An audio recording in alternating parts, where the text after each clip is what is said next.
যে গত 2 বছরে বিশেষ করে 23-24-এর তুলনায় 24-25 এবং পরবর্তী সময়ে সুতা আমদানি ইন্ডিয়া থেকে বেড়েছে, সঠিক। কিন্তু কেন বেড়েছে? এটা কি বাণিজ্য মন্ত্রণালয়ের উচিত ছিল না এটা খতিয়ে দেখা? এটা কি ট্যারিফ কমিশনের উচিত ছিল না খতিয়ে দেখা? ওনারা কি এটা দেখেছেন? ওনারা এটা দেখেন। আসছে তো, আপনারা সবাই জানেন 2024 সালের 1 ফেব্রুয়ারি থেকে ইনসেন্টিভ, নগদ সহায়তা দেশীয় সুতা ব্যবহারের বিপরীতে বা অন্যান্য যে ইনসেন্টিভগুলি ছিল এগুলি সবগুলি বন্ধ করে দেওয়া হয়েছিল। পরবর্তীতে আপনার নিশ্চয় মনে আছে ওখানে কতগুলো এইচএস কোড দিয়ে বলেছিল এই এইচএস কোডের বিপরীতে কোনো ইনসেন্টিভ পাবে না। তো যার কারণে আপনি যদি দেখেন এরপরে পরবর্তীতে ওনারা সামান্য একটু রেখেছেন, সেটা হলো 1.2।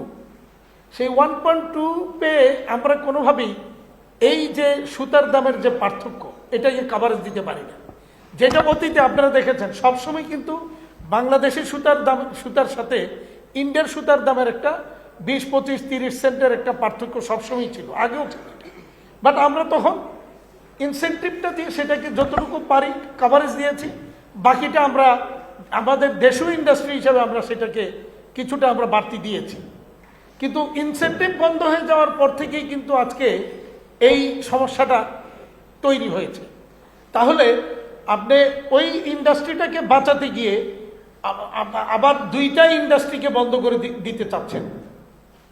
আপনি একটা জিনিস খেয়াল করেন, সুতা আমদানি বন্ধ করলেন, তো কালকে থেকে যদি ফ্যাব্রিক্স আমদানি শুরু হয় তাহলে কি করবেন?